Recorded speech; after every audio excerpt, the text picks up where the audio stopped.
Up next, Commander Stahl singing his rendition of Ice Ice Baby. Nah, nah, nah, nah, nah, nah, nah. Ice, ice, baby. Stop, stop. This is ridiculous. Thank you. Next up, Mad Fans with a Podcast.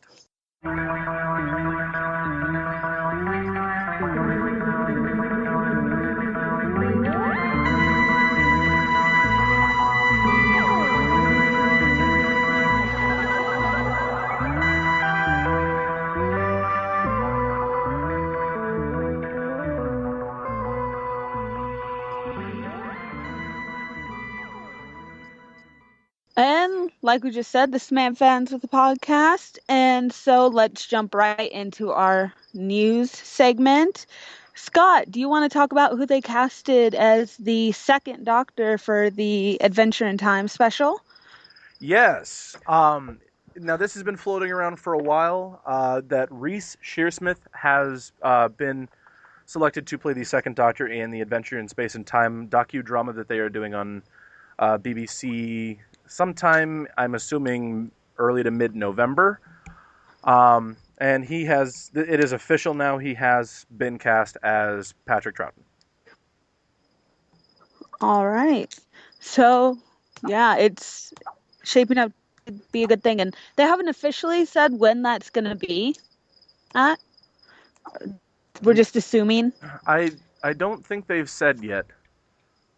Go ahead, Mm-hmm. James. Well, I was gonna say, for those of you who don't know, this man is a British comedian, and he's a stand-up comedian, and he said in a recent interview that playing Patrick Troughton, he does not have much screen time, but he was most honored that he was asked to play Patrick Troughton in the upcoming docudrama.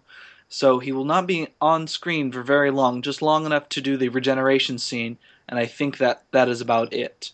The docudrama is mainly focusing around William Hartnell as the first Doctor in that whole upbringing of Doctor Who.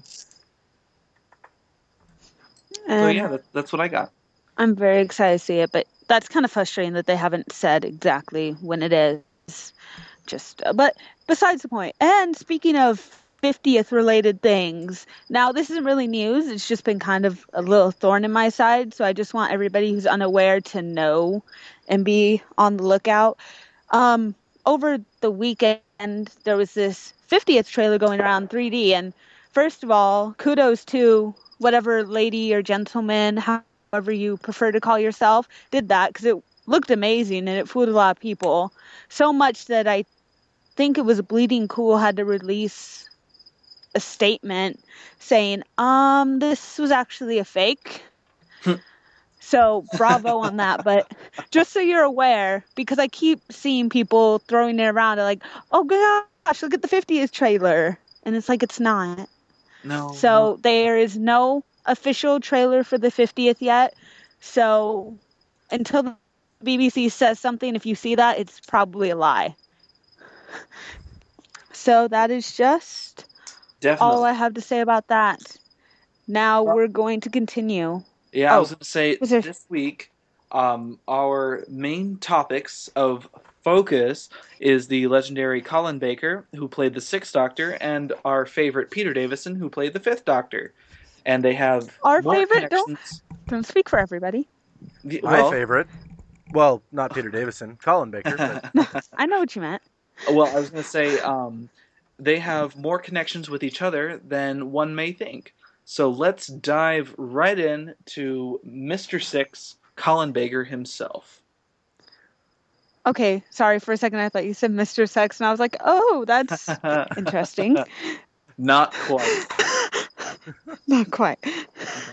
Okay, but yes, the Sixth Doctor, Colin Baker, he, I think, is most recognizable for that coat. He's the my one, for favorite those of coat. you who are, yeah, yes, that very rainbow jacket. Not rainbow, patchwork. Well, Technicolor. patchwork, yes. Multicolor rainbow. I don't ask me to use words, but yeah, so did we want to talk about what we liked about his doctor? Yes. I think we're gonna let Scott take this one first. Let's Well, let Scott talk first. I'm going to put a disclaimer here. Uh, I was not a huge fan of his actual TV episodes. I became a huge fan of Colin Baker through the audio adventures. Now, I do, for some reason, love that atrociously beautiful coat. Um, Code is horrible. as any of you You know that it. know me in person know, this is the one I wear to pretty much all the conventions now. And I'm having another one made, which should be ready hopefully later this month.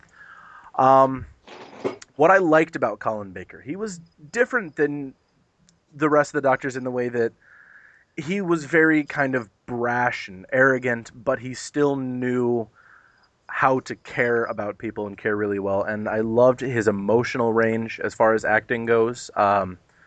He could show a wide variety of emotions, kind of like Matt Smith can, but uh, well, they have another thing in common. Their characters weren't very written. Were not written very well.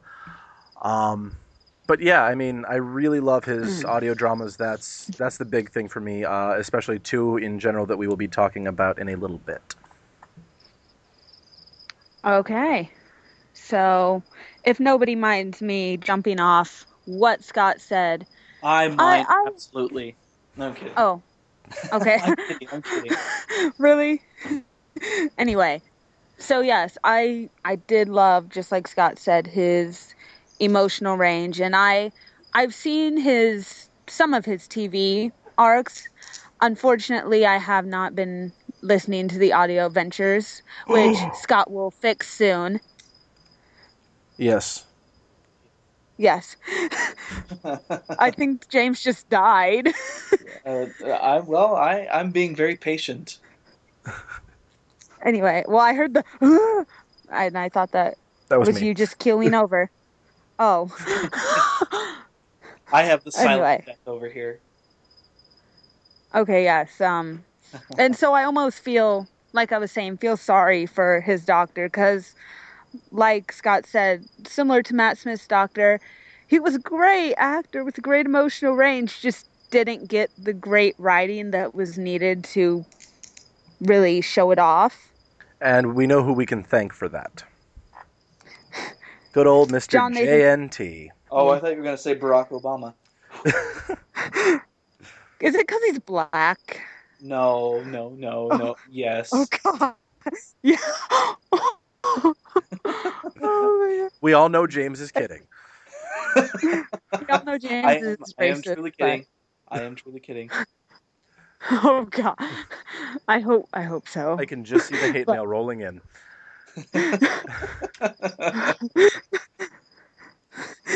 All right. So anyway, I guess is it my turn? Yes. yes. Oh, okay. Okay, well, don't everybody attack at once. Um, I would like to talk a little bit about Colin's history before I give my opinion on his doctor. Well, my favorite thing about his doctor, what I thought. Um, if we all take a look back at what was going on, Peter Davison decided to retire from being the doctor in, I think, 82. Does that sound about right? It would have been. He may have decided it in '82, but he left in '84. 84, really? Yes, Okay, yeah, because I'm Colin sorry. Baker took over That's right. right at Tom the end of Baker's last his. one was 81. Um, Davison took over 82, 83, 84. Colin Baker was 85, 86, and 87. 84 through 86. Okay, He took over so in March of '84. okay, so 84, 80. Yeah. Okay, so I'm sorry, I'm losing my train of thought. 84, 85, 86.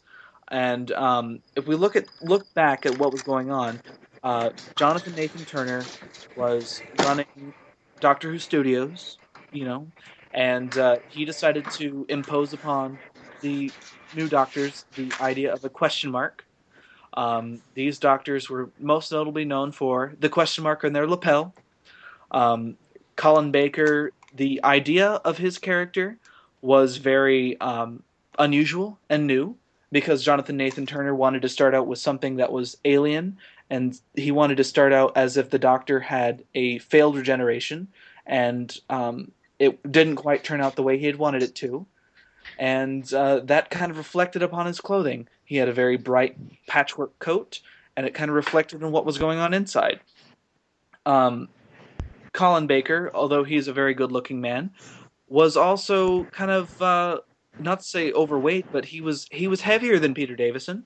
He wasn't exactly skinny, and he was the new one. He was different, and I personally agree with both of you. I do not like most of his television arcs. I do enjoy the Trial of a Time Lord very much, but I became a huge fan of his stuff over the audio adventures, which I absolutely love and adore. He is one of my favorite Doctor audio adventures to listen to.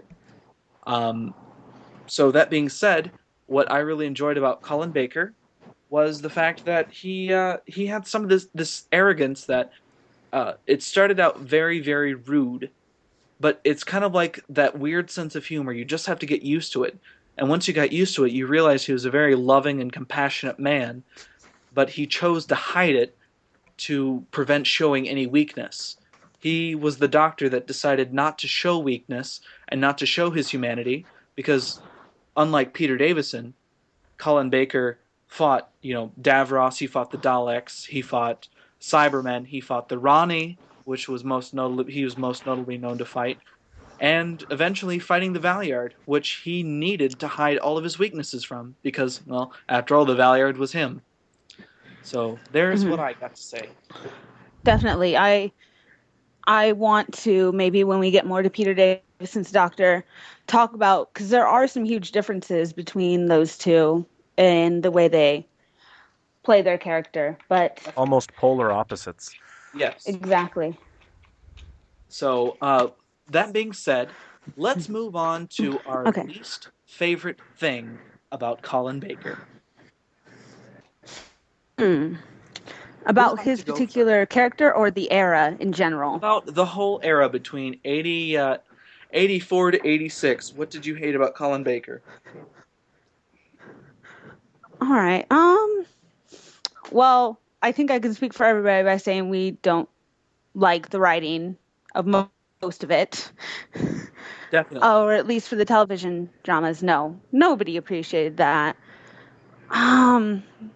Gosh. But about his Doctor in particular, gosh, that's almost a hard question. Does somebody want to take over real quick? I can. Oh, okay. Go ahead, Scott. Yeah. Well, the biggest thing was the writing. The editing was also very, very poor. The fact that in the BBC at the time, at least on Doctor Who, one hand didn't know what the other hand was doing, and they kept switching out writers even on the same episode. So, like, for example, Trial of a Time Lord. That arc was written by like 5 different people at 5 different times who had no idea what was going on at any of those You times. can tell.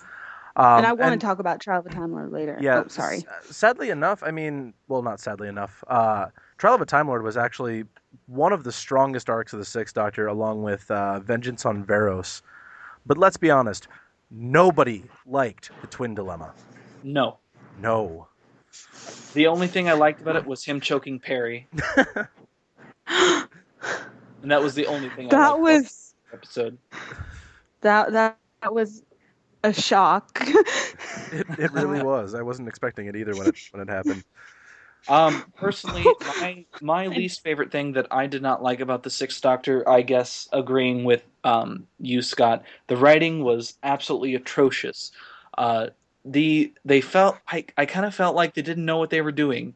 I felt like they were diving into an ocean of I haven't a single fucking clue what's going on, which is conveniently enough the name of the ocean that I just made up. I felt like they had no idea what they were doing. Jonathan Nathan Turner did an absolutely awful job trying to keep consistency in the whole Colin Baker era. But to go off on a little bit of a tangent, one of the things that I did not enjoy was, and this is no fault of Colin Baker, the way that the BBC was run. Because after Trial of a Time Lord, there was a whole another season planned for Colin Baker. What happened was instead of putting time and energy into finding locations to shoot at, to find decent script writers, they spent it all on hookers in Thailand, which is actually the no, serious. It's I'm true. absolutely true. I They know it's true, Thailand. and that's why it's so ridiculous. They went to Thailand to film or to seek out locations to film an episode called Yellow Fever and How to Cure It, and it absolutely fell through because the when they went to go there, the person who went there was supposed to take dozens of pictures for possible locations. He was there for about 3 weeks and came back with two pictures, not one, not three, but two pictures, and all of the money disappeared. So I think that's the one thing that I absolutely hate about the Colin Baker era was that money was thrown around like nothing, and when push comes to shove, they didn't have any. And I have a feeling that afterwards, those episodes would have been absolutely fantastic because they had some really great ideas and really great writing in there.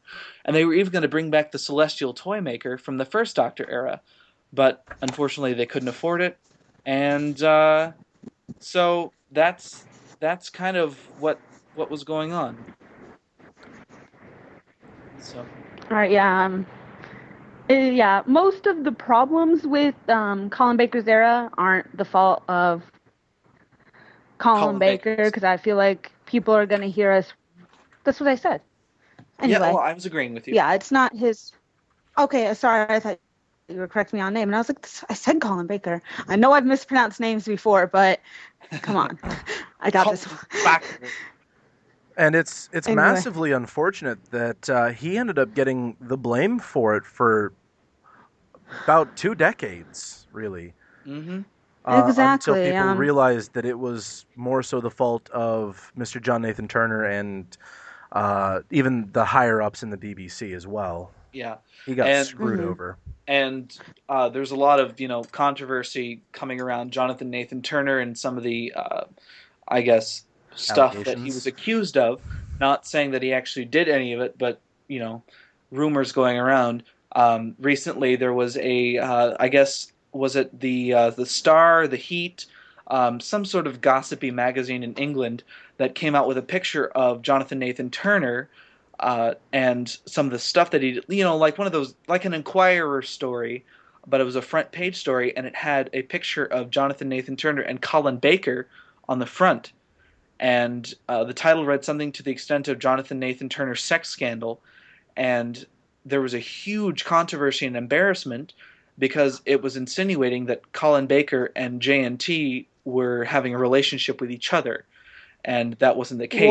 What? Yes, it happened just a couple of months ago that they were blaming. I remember it.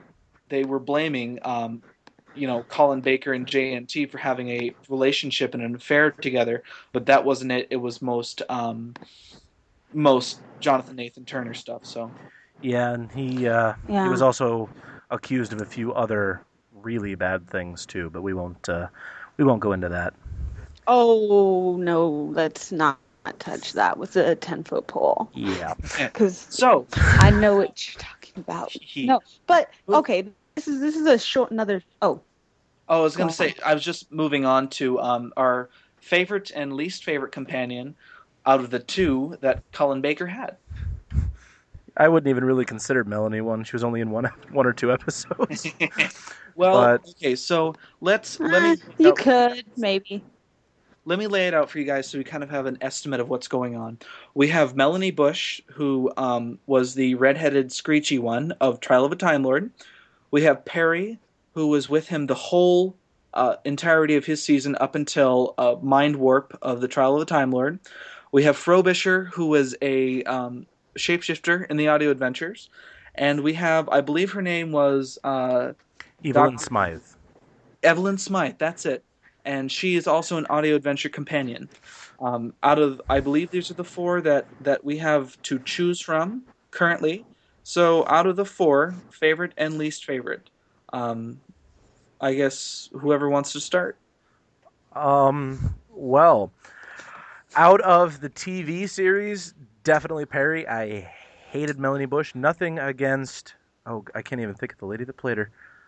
Bonnie She Lang. was famous. Yes, thank you. Bonnie Langford. Nothing against Bonnie Langford, but I did not like her character in Doctor Who. Now, as far as audio adventures goes, and this is overall too, um, Evelyn Smythe, definitely. She was fantastic. All right, well, I guess Alexis, you want to go next, or you want me to go Well, next? yeah, I can go. I'm, gonna have to go with Perry because, well, Melanie, she wasn't there for long, and she was the screechy redheaded one, which, bleh. So Well, that's all I have to say about that.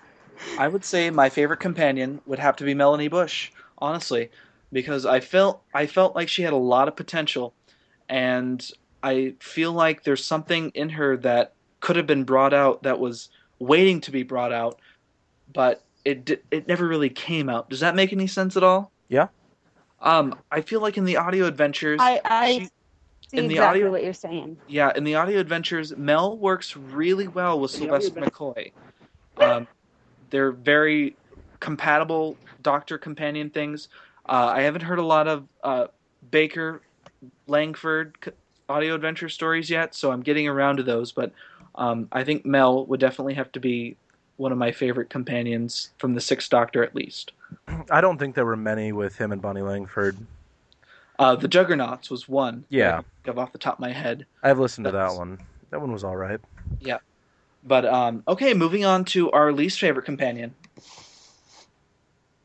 or Mel. I guess Mel. Mel, Alexis. Well, I'm gonna have to go with Mel because I've only seen two, so I guess who gets the boot? Uh, for me, I would have to say Frobisher is my Oh, favorite companion, and here's my reasoning. I haven't heard much from Frobisher, but he doesn't seem to fit. There's something about him that doesn't click well with me in the universe. I do like Frobisher as a companion. Don't get me wrong. I don't think he works well in the universe. how can you hate a talking penguin? I have my way. I'm a heartless soul. It's oh I'm a, god, I'm a chinger. I have that right. I'm I'm oh partially my. a ginger. My beard is red. I anyway. So moving on. To the audio adventures. Not that I yes, because I Yes. want. Let's keep this party going, kids. May I? Yes, go right ahead. Okay, I'm going to talk to you about my personal favorite audio adventure of the Sixth Doctor. Well, I have the other favorite. You do have my other favorite audio adventure, The Holy Terror. Basically, the Sixth Doctor and the talking penguin Frobisher uh, end up in kind of a almost a power struggle in this. It's almost a medieval kind of world. And things seem kind of strange as they go along, and there's kind of a mystery, and that kind of helps Frobisher because, well, Frobisher in the comics was a private investigator, and so and this what I'm going to read here is off of Wikipedia. So, um, the Doctor and Frobisher find themselves involved in a society which strictly adheres to a complex and apparently illogical set of customs, drawing inspiration from Shakespearean tragedy as well as exploring unpleasant elements of the father-child relationship and infanticide. This is one of the darker episodes. Um, yes, it is a very, Sounds like a pile of joy. very, very dark episode, and it worked really, really well for Colin Baker. The twist at the end is incredible. And if you listen to this, just remember everything is not always as it seems. I would like to add on to that just very briefly that it does reflect. There's a little bit at the beginning of the episode that does reflect the entire episode, and it's more of a learning lesson for Frobisher than it is anyone else. Which I believe it affects Frobisher more than it does anyone else.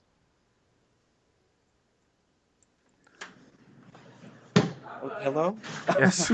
Okay, everyone Hello? got really quiet there. I'm like, oh, okay, okay, Just okay. sitting there Um, initially. Hi so guys.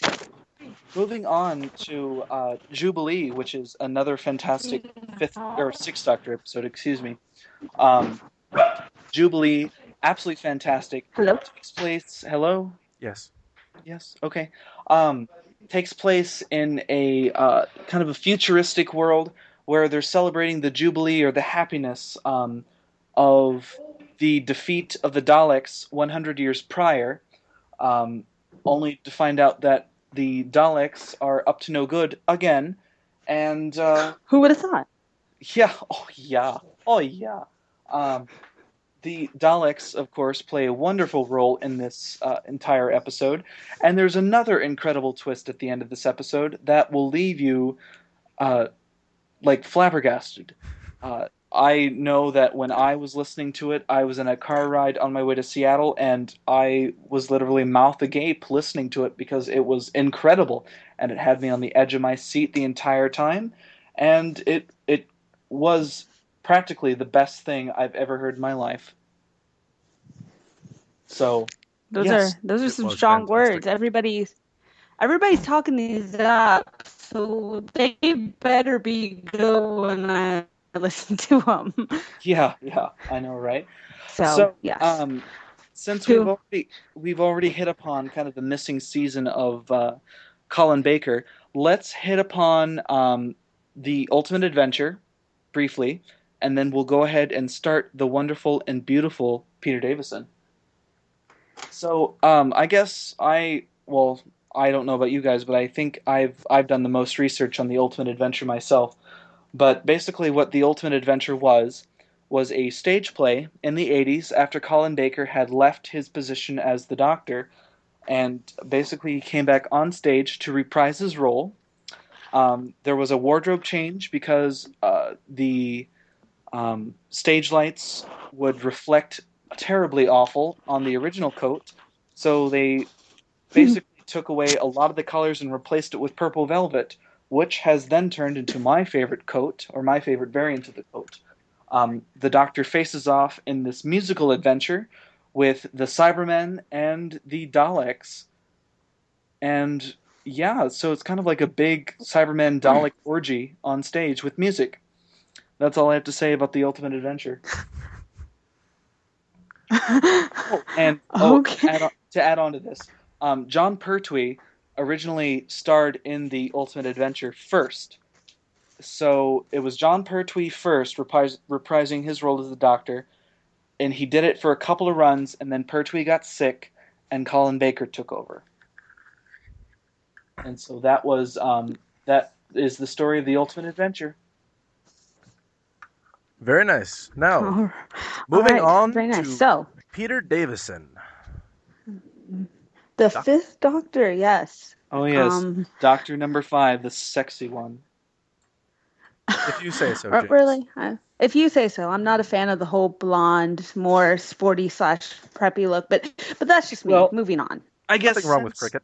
since I've been I guess I've been doing a lot of research on Peter Davison lately, so if you don't mind, I would like to lead this one off. Research. Please do. Yeah. Yeah, research, quote unquote. Um, Bring me $1 million worth of research, Mr. Powers. Okay, moving on. Um, we all have to have a Doctor Evil moment once in our lives, you know. But anyway, Peter Davison took over for Tom Baker in 1981 after Tom Baker fell from a radio tower. His Wait. first episode was Casper Valva, which in my mind was an absolutely fantastic episode, and it was written a lot better than I thought it was going to be. I know a lot earlier in our season I have bashed Peter Davison, but I completely take it back now because I have been getting used to his writing style, and I realize that this Doctor finally is the one who is reckless and young and makes mistakes and doesn't realize he's making mistakes and has to go back and correct himself. This is the first time that we see the Doctor unintentionally being reckless and making terrible, terrible mistakes and not almost not being able to correct them. This Doctor, a little bit on Peter Davison himself, he did belly dancing to keep up his stylish figure during his reign as the Doctor, which no one believes me, but it is true. He also wore cricket gear, and yeah, so and celery. which he finally explained the purpose of in Caves of Androzani, which was his last episode. Scumbag Davison. Enough of my venting Okay, and yes. ranting. Okay. Peter Davison. What I liked Okay, about him. so What I liked about Peter Davison. Um, I liked let's- I liked Castrovalva. I thought it was very well written. I liked the last episode of Caves of Androzani, which for some reason has been it's been known to be the number one Classic Who episode out there, which personally I don't get. I think City of Death should have that title. But continuing on, I I love your liked. butler. He's delightfully violent. Yes, that. Um, I lost my train of thought now. Peter Davison, yes, I liked his outfit. I like their cricket gear. I liked, like I said, Castrovalva, and yeah, Alexis.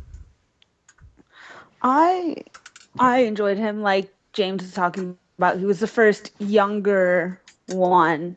So that was kind of fun to see. I actually like most of Caves of Androzani. It did go very, very slow, I felt like though. But I I digress. It was definitely the case of there's not enough story here for all this. I Are we doing what we did not enjoy now? Um, Or yeah, we can move on to the okay. least favorite thing about Peter Davison that we did not enjoy. Okay. Well, I who wants to go then? Who wants to go? I I'll go. I Trying to think. okay. Um, how slow the pace was in every one of the arcs that I have seen of his, and I haven't seen a lot, but I've seen a few enough to realize that the pacing was just very, very slow. And it's kind of the opposite problem that we've been having with Series 7, where there's too much story and they don't have enough time to do it. Well, with the Fifth Doctor's era, at least what I've seen of it, there's not enough story and too many episodes that they had to flesh out. Yes. Hmm. Um, Which oh I was going to say, do you want to go, Alexis? Do you want me to go?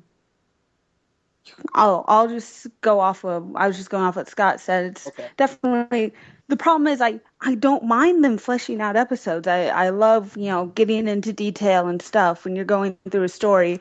But make it entertaining. It still has to entertain me. I don't care about what they have for breakfast. If it's an interesting detail, tell me. But if it's just random stuff that doesn't matter, don't write it.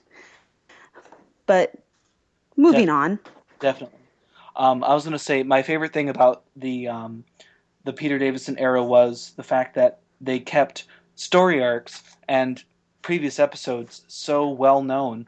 Like I was watching an episode, I think it was Snake Dance, and they were referring to Kinda and oh god, they were referring to Kinda and Castrovalva, and those were the first few episodes of the previous season, and so they kept the memory of revisiting these previous places alive in the furthering on of these episodes. I mean, they kept referring back to previous episodes, and I thought that was really good.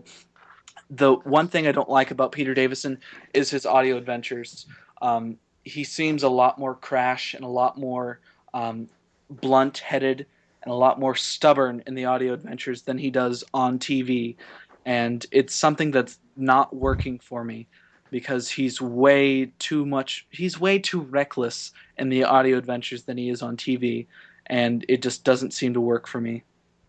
So that's what I don't like about Peter Davison. So let's move on to our favorite and least favorite companions.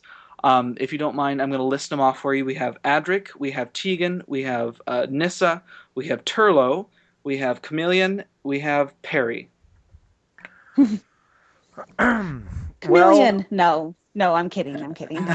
my Anyway, but my favorite companion of the Fifth Doctor era was Perry. More so for her outfit in the Planet of Fire. Or lack Hmm. of. Oh yes, or lack Yeah, of an outfit.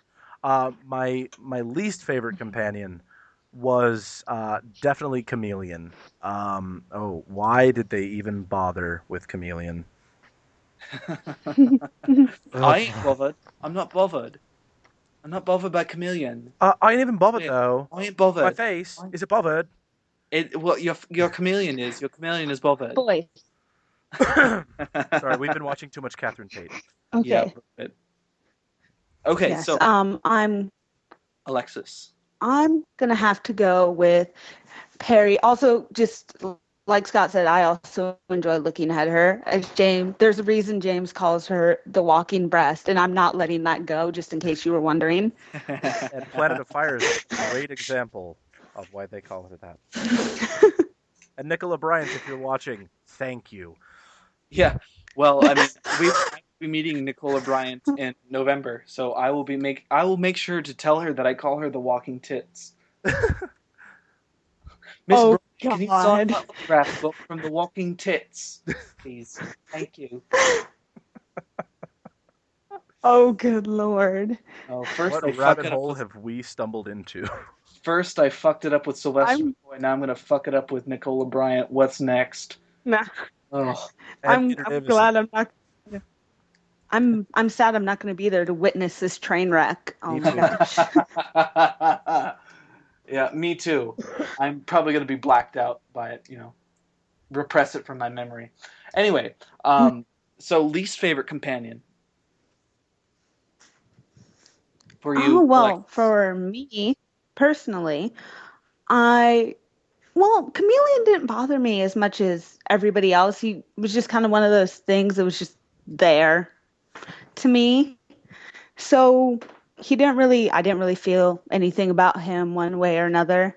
So I'm gonna have to go with Adric. It's not that I necessarily hate him as much as everybody else does, because I know I there's don't hate a him. lot of, well, I'm not saying anybody here particularly does, but Well, if wait till you get you to me. go, oh gosh, well, if you go on the internet, there's plenty of hate for him, and some of it's justifiable, but no, I don't think it needs to be as heavy. He saved I the think everybody Doctor just from the needs to calm. Cybermen. Yeah, come on, give the kids some slack. He made the You ultimate know, sacrifice. Never. he probably has one of the most, if not the most, violent death in the show, The I first would violent death say. that we witnessed on screen. Hmm. So There's definitely references to other violent things happening, but we actually see we it. don't. So, Yes. Um, I guess for me, my least favorite companion is Adric because um, I don't like his snarkiness. He reminded me too much of Nissa. Him and Nissa worked well together, but their personalities were too much of the same. Nissa was passive, Adric was aggressive, and Adric was very naive, um, which, when watching Ford of Doomsday, I had originally thought that Adric was incredibly clever, and I just thought, it was kind of a ruse to get the Doctor to defeat these evil creatures. When it turned out Adric was just incredibly naive, and he really had no idea what was going on. Adric was not clever enough for me to be a companion, and I think Adric should have been pushed off the same radio tower that the Fourth Doctor fell off of. That's just my opinion. whoa. Um, However, going off on a very small tangent here, according to the audio adventures, Adric did survive. I don't know how, I don't know why Adric did survive. There was also speculation that Adric's death is a fixed point in time in the Doctor's timeline. However, any other person can come and pick up Adric and save him from being destroyed. There's also other speculation that Adric fell to Earth with the spaceship, and that radiation, along with Adric's biological DNA makeup, created the first life on Earth, the first humanoid life on Earth. So Adric is in all of us, to say the least. Oh. My most favorite companion, Hmm. and surprisingly enough, she's not liked by many, is Yeah. Tegan. Yeah. Um, I absolutely enjoy Tegan. I think she's the person who changed the most during the show. The Doctor kind of felt, bad for picking up Tegan just as much as we adored Tegan. Um, it it's hilarious because in God, what was it, Kenda, when Tegan comes back. No, not Kenda. I'm sorry. I'm thinking of Snake Dance when Tegan comes back. The Doctor, kind of rolls his eyes and says, "Oh joy, she's back," and you know, we kind of enjoy. It's not Snake Dance. I'm sorry. I'm thinking of a different one, but it's the Arc of Infinity. That's when she comes back. He kind of rolls his eyes and gives us the little, "Oh joy, she's back with me." Also, Colin Baker's first episode. Yes, Commander Maxil, which Colin Baker appeared in the Arc of Infinity, and kind of surprising, which I think Colin Baker was secretly waiting to knock off Peter Davison to take his role, which it happened. It did happen. So, moving on to our favorite episode of Peter Davison. Well, you I guys would have have to to say the last episode of Caves of Androzani when Peter Davison finished his run. You were just glad for it to be over. No. Very well. So I have not seen the entirety of Caves of Androzani, mostly because I can't get through it. it's hard. I found my attention waning so bad. It got so boring to where I actually did homework during it. That's Oh dear God. that's yeah, like by episode 2 I was like, oh my gosh, I better do this science thing, and so that's It was a good one to knit a scarf to. 'Cause you don't have to pay attention to the episode to knit. That is true. Yes. So, But I guess. What about you? Favorite episode? I'm gonna have to go with the last bit of Caves to Androzani too. I have not seen a lot of his era, but I just like his era wasn't bad, but for me it wasn't great either. And I feel like most of it is just a personal taste preference rather than something that was actually wrong. Yeah. If that makes any sense. Oh no, of course not. Yes. But well, I guess saying that my favorite episode, I would have to say, would be the Arc of Infinity, because it really showed the compassion of the Doctor, and he really showed his recklessness and his humanity, which is, needless to say, kind of weird because the Doctor's not human, of course. He, I really enjoyed the Arc of Infinity. I guess that's my big one that I enjoy. So, okay, moving on to let's see what's next here. I know we wanted to. What? I know we wanted to talk maybe about the contrast between the two, 5 and 6, but we can get to that when we're done. If there's nothing else, though, I would like to touch on that for a minute. I was going to say one of the other things that, since we brought up the Caves of Androzani, which the Fifth Doctor, when he took over in Castrovalva, at the end of Castrovalva, he whips out a stalk of celery and sticks it on his lapel. Why the hell is it on his lapel? No one knows. Okay. In Caves of Androzani, which was his last episode, he finally explains that his celery was there for when in the presence of some gases of the Proxus spectrum or something like that, the celery would turn purple, and then he would then eat it. And he said if it didn't help him, at least it would be good for his teeth. So, very British way of putting it. But, I thought that was kind of ironic that we didn't find out about the celery until his last episode, which was so many years later. Yes. So. So, yes. Moving on to, I guess we're going to compare the Fifth Doctor to the Sixth But Doctor. They're so none of the other doctors are allergic to this random gas, but well, they are, but this is the first one who decided to take a well, precaution against it. yeah.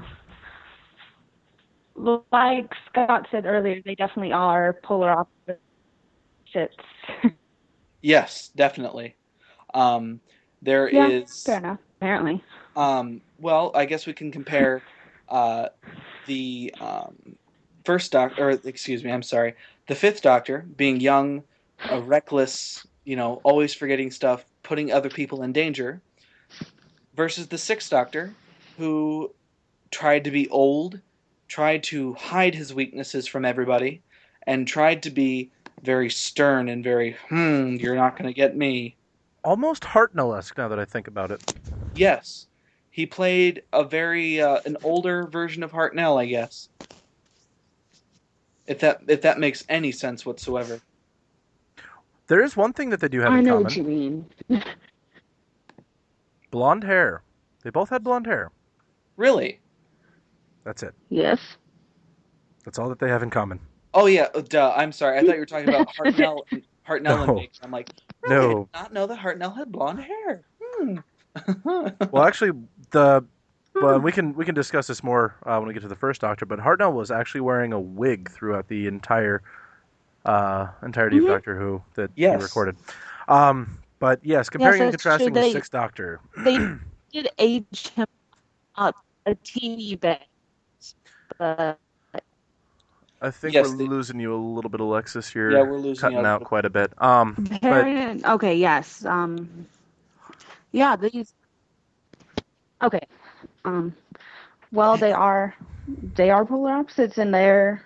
I think that was the best thing. I kind of like going from extreme to extreme when they switch doctors. I don't like seeing, a very similar character, which is Yes. while the while we still don't know who's going to play the doctor, I'm hoping to kind of give a contrast to Matt Smith. Not that he wasn't enjoyable, but So that someone what old and not a hipster. that maybe what somebody older, more mature, more harsh. I don't know, maybe a little bit more. Yes, not a hipster is nice. But that was just a random comparison tangent I got off on. But But continue. yes, I just it some big differences between the Fifth Doctor and the Sixth Doctor. And as James was saying, Peter Davison was at the time the youngest actor to play the Doctor. Colin Baker was a little bit older. Um, Color schemes were definitely different.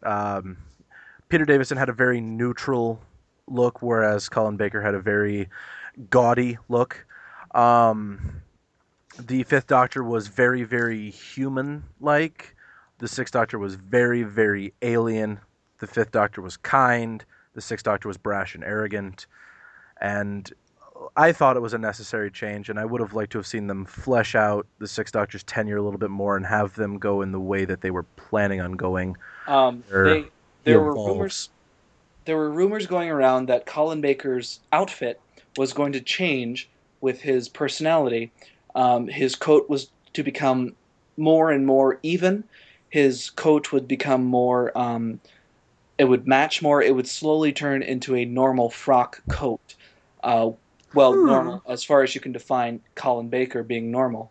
Um, the Ultimate Adventure was kind of a reflection on that because the Ultimate Adventure happened after Trial of a Time Lord. So, that you know Ultimate Adventure post trial. Um, then came Real Time, which came the blue variant, which was an all blue coat with no specific details as to what it is or what it's designed to look like. And then going back to the time in the Rani when he went back to his normal coat again. So there is no like definite like saying and what his costume was going to look like, what it was, or what it is, or what it will be. It's just there. And the blue variant has become canon in a lot of the audio adventures now.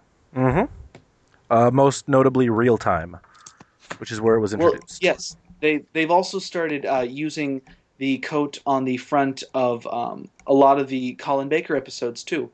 Like I believe the One Doctor, Mm-hmm. they have the blue variant on the front of his coat now. So that is kind of one thing to look for now. Is the blue variant? It's in and around everywhere. So yep, that's all I got. Okay, yeah. So, Yep. Groovy, groovy. So wow. anything else that you guys would like to add I to Peter Davison before we ship off for the night? not Peter Davison, but do we want to recommend an episode from each Doctor or a story arc, I should say, that maybe people who aren't as familiar, if they're listening and want to know where to start, I would like to recommend where they should personally. go? I would for the Sixth Doctor, and I know I've said this a few times here on the podcast. Um, if you want to get into the Sixth Doctor, but you don't like watching him on screen, please pick up a copy of The Holy Terror or Jubilee. They are both incredible audio adventures. They really show the depth of the Sixth Yes, Doctor's definitely. character. I would say if you are looking to watch some Sixth Doctor on screen, go for the Trial of a Time Lord. You won't miss anything. You'll pick right up from a completely new spot.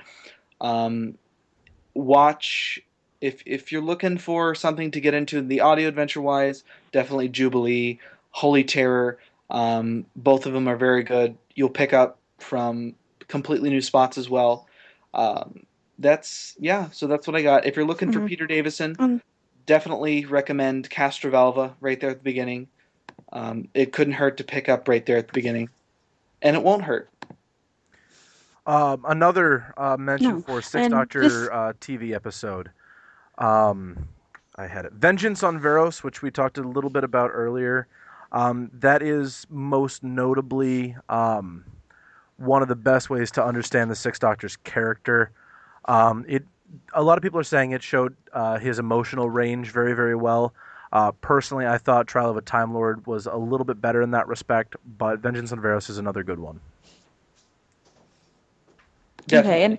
and this goes for pretty much most of Classic Who. You can most of the time you can pick up at the beginning of a story arc and pick up, and understand what's going on as Uh-oh, long as did you we lose her? understand the basic story of Doctor Who. Hello? Yes, I'm here. I'm you're just here. you're lagging. But but what I was saying for Classic Who, just pick a story arc that sounds interesting and just roll with it, because you usually can pick up where you left off and figure out what's going on. So don't be afraid to just randomly Just pick up one, because that's to what I go did right and in. it works Don't be afraid to get right in there and get your hands dirty. pretty Do some much. Just do some research and get your hands dirty. do what I did. Just literally just pick a doctor or pick a story that sounds interesting and just go with it. Just you won't. I know a Exactly. lot of people are afraid of missing story and stuff, and usually you won't.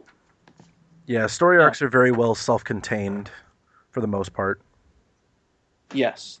I agree with both of you there. That is truth. Even in Trial of a Time Lord, each one is kind of an individual episode, and you're not really going to miss out on a whole lot if you start right in the middle of Trial of a Time Lord. Everything is explained very quickly. I wouldn't recommend starting at the end of Trial of a Time Lord though, because that would be a little confusing. Yes, But yeah, Yeah. I anywhere in agree. the first two arcs, you could really start. Basically. So, all right. Well, that is all we have All right. for Yes, definitely. this week. Yeah. Next week, 3 and 4, which I am very very excited about. So And I have we'll need to pack up our jelly yeah. babies. Would you care for a